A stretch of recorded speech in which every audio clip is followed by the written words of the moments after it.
Sob um céu de laranja que parecia queimar em Oaxaca, a equipe de arqueólogos ficou sem fôlego diante de uma fachada de pedra simples, há muito tempo selada e escondida entre as extensas plataformas de Monte Alban.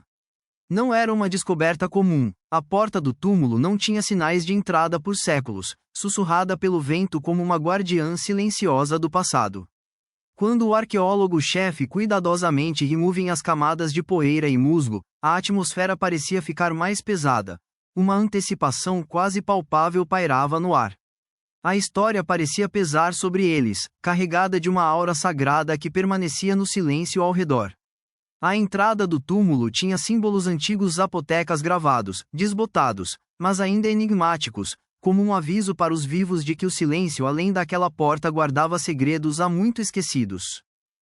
À medida que a pedra foi levantada, a temperatura começou a mudar perceptivelmente. O sol do meio-dia recuou por trás de nuvens carregadas, lançando uma sombra que engoliu o local da escavação em uma penumbra fria.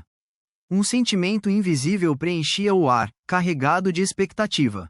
Os arqueólogos, mesmo veteranos em muitas expedições, trocaram olhares preocupados quando os primeiros sons surgiram. Não era vento ou vida selvagem, mas um canto suave, ondulando e indecifrável, que se espalhava em ondas pelo espaço estreito. A língua parecia algo que eles nunca tinham estudado, um dialeto antigo, perdido no tempo. A origem era elusiva, mas inegavelmente real, puxando à beira da razão.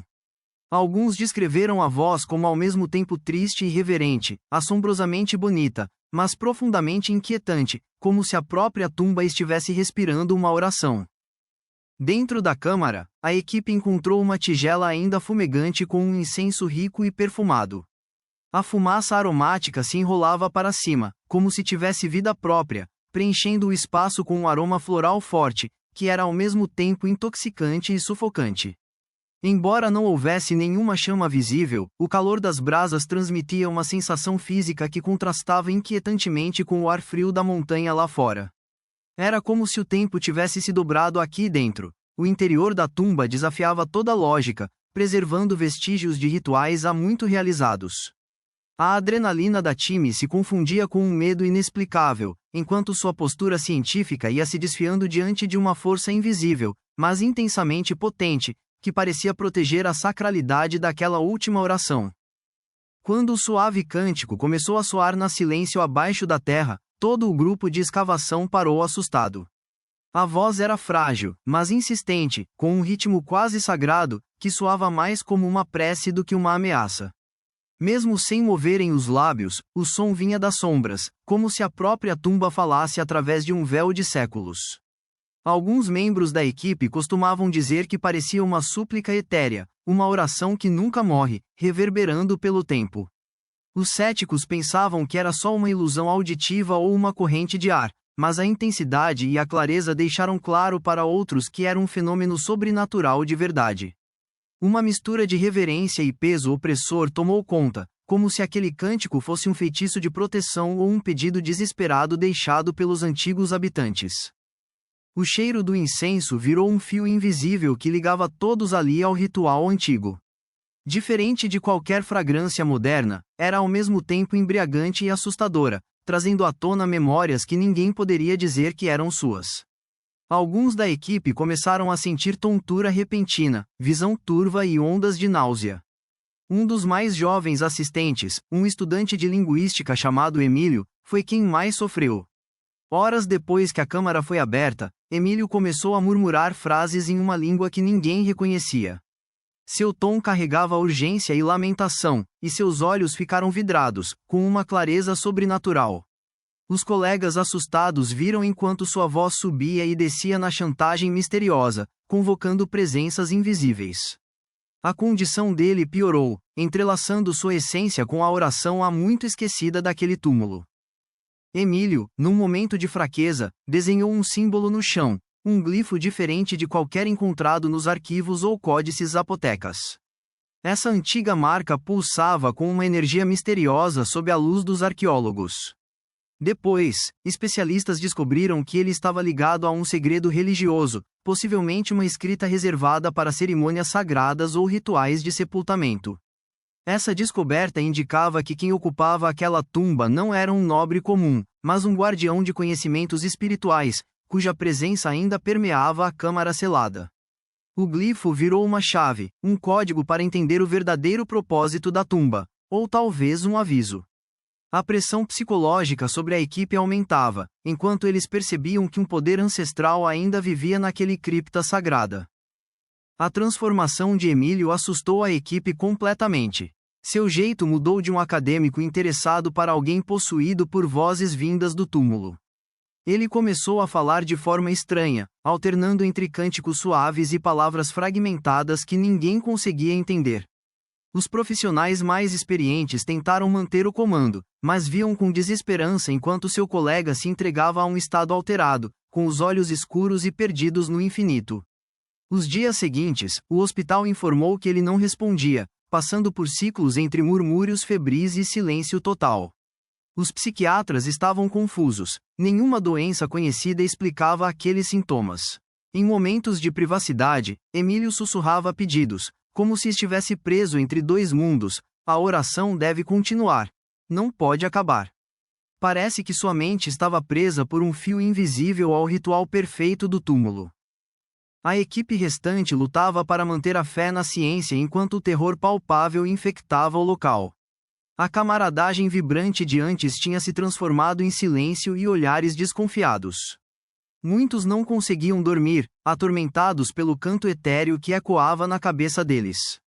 Alguns chegaram a gravar fenômenos estranhos, manchas de frio perto da boca da tumba, sombras fugazes que pareciam humanas, mas desapareciam ao se aproximar, e calafrios inexplicáveis, mesmo com o calor de Oaxaca.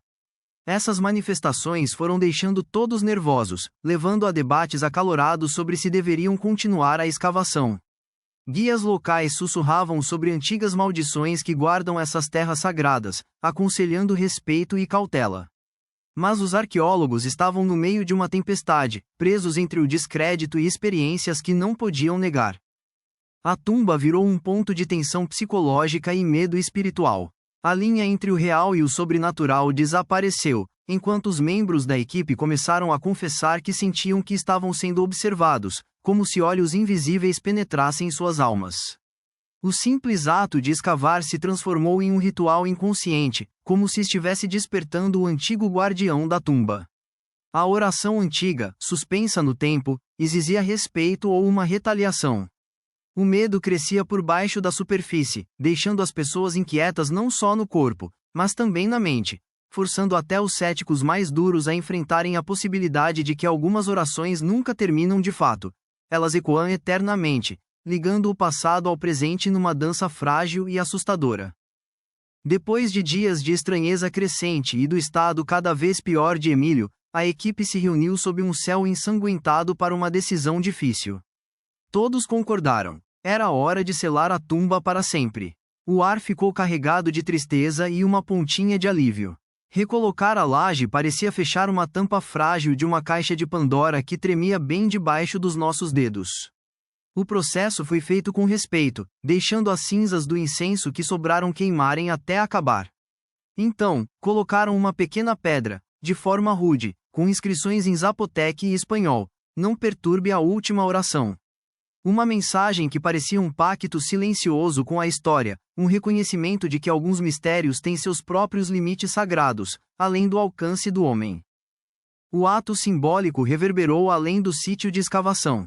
A notícia do acontecimento se espalhou discretamente entre arqueólogos e comunidades locais, um sussurro de que, às vezes, o respeito pela herança espiritual supera a sede por conhecimento. Alguns anciãos zapotecas tradicionais viram o fechamento como uma restauração do equilíbrio, afirmando que a última oração pertencia aos espíritos, não aos curiosos. Eles lembraram aos forasteiros que Monte Alban era uma memória viva, onde os ecos dos antepassados exigiam discrição. Lendas começaram a surgir em torno do evento, misturando relatos acadêmicos com tradições orais, consolidando o túmulo como um espaço sagrado, intocado e inviolável. Psicologicamente, a escavação deixou marcas profundas. Quem testemunhou contou que ficou um desconforto que não passava, pesadelos frequentes e uma sensação de humildade ao perceberem as forças que vivem nos sítios antigos. O processo de recuperação do Emílio foi lento, e ainda hoje, ele às vezes solta trechos daquele canto misterioso sem perceber. Outros relatos dizem que ficaram mais sensíveis às presenças espirituais, como se a fronteira entre o passado e o presente fosse bem tênue. O fechamento daquele túmulo não foi o fim, mas sim um sinal de que ainda estamos na fronteira do desconhecido, um convite eterno para respeitar essa profundidade e o preço de mexer com ritos sagrados. A última oração foi feita, mas a cada passo, quem escuta sabe que há um custo que ninguém vai esquecer.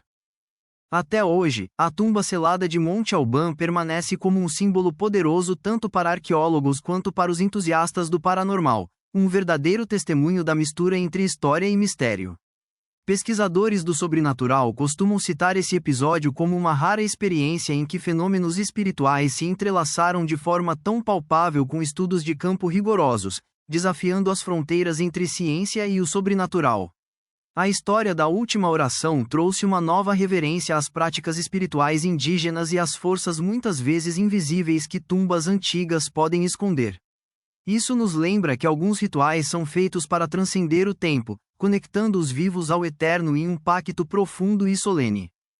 Na região, essa história se tornou parte da cultura local de Oaxaca, fortalecendo as lendas de Monte Alban com temas de respeito e cuidado. As histórias que são passadas de geração em geração alertam para não mexer em lugares sagrados, uma lição que fica clara na simples pedra de aviso do túmulo. A mistura do legado zapoteca e das crenças atuais continua a moldar a forma como as comunidades veem esses sítios ancestrais. Não são apenas relíquias do passado, mas verdadeiros santuários vivos, onde o passado sussurra através do incenso e das rezas. Essa visão cria uma proteção espiritual, equilibrando a curiosidade com a humildade, e conecta o mundo moderno à espiritualidade antiga. No final, a última oração de Monte Alban nos desafia a refletir sobre os limites da realidade e as dimensões invisíveis que permeiam a experiência humana.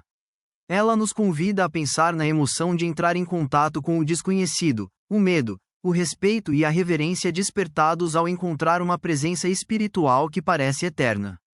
Essa história permanece como uma questão inquietante, quando a história sussurra uma oração que se recusa a acabar. Até onde a humanidade deve ousar escutar ou intervir? A resposta fica suspensa no cântico atemporal que ainda ecoa sob as pedras, um convite eterno para honrar o que está além do véu.